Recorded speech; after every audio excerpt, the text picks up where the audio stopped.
Ops, ayaw sa pag-scroll kay basin para ni sa imuha.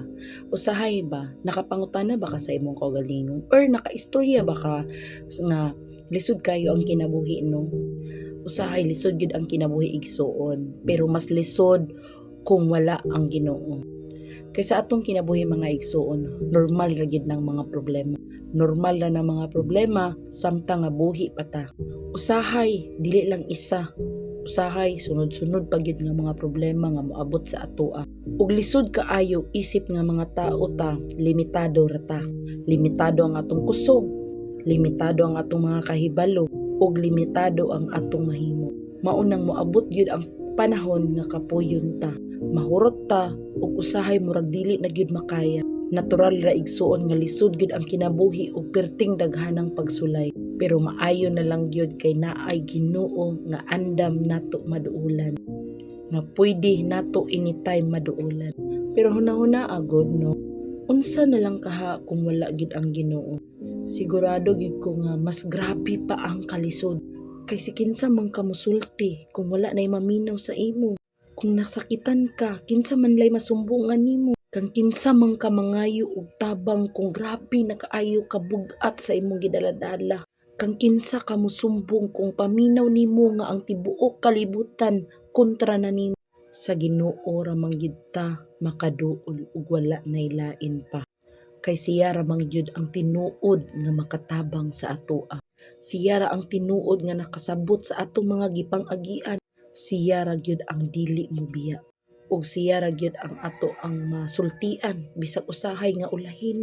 Siya ra ato ang maduulan, mahinumduman ug andam nga maminaw sa ato.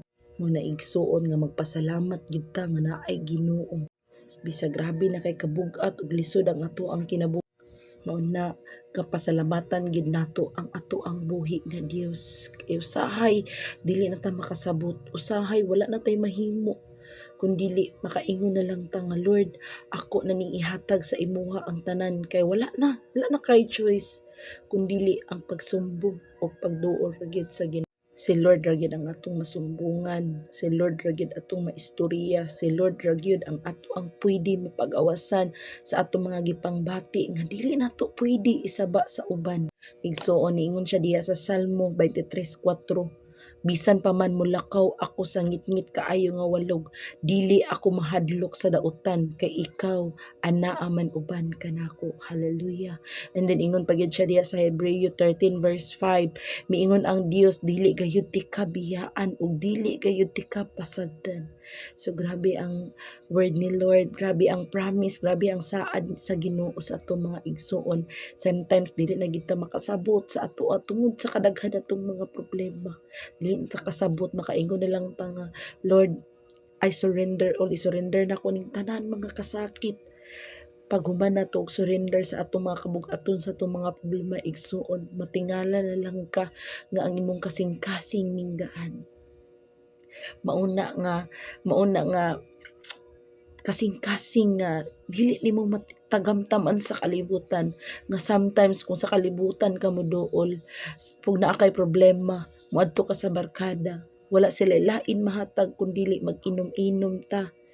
Pero pag umanog inom naa gihapon ang problema. Pero igsuon kung naa kay problema unya moduol ka sa Ginoo, hupayon gyud kaniya. So pasalamatan nato ang Ginoo tungod sa iyang pagkamaayo. Hallelujah. Dalaygon ang atong buhi nga Dios karong taknaa. To God be all the glory.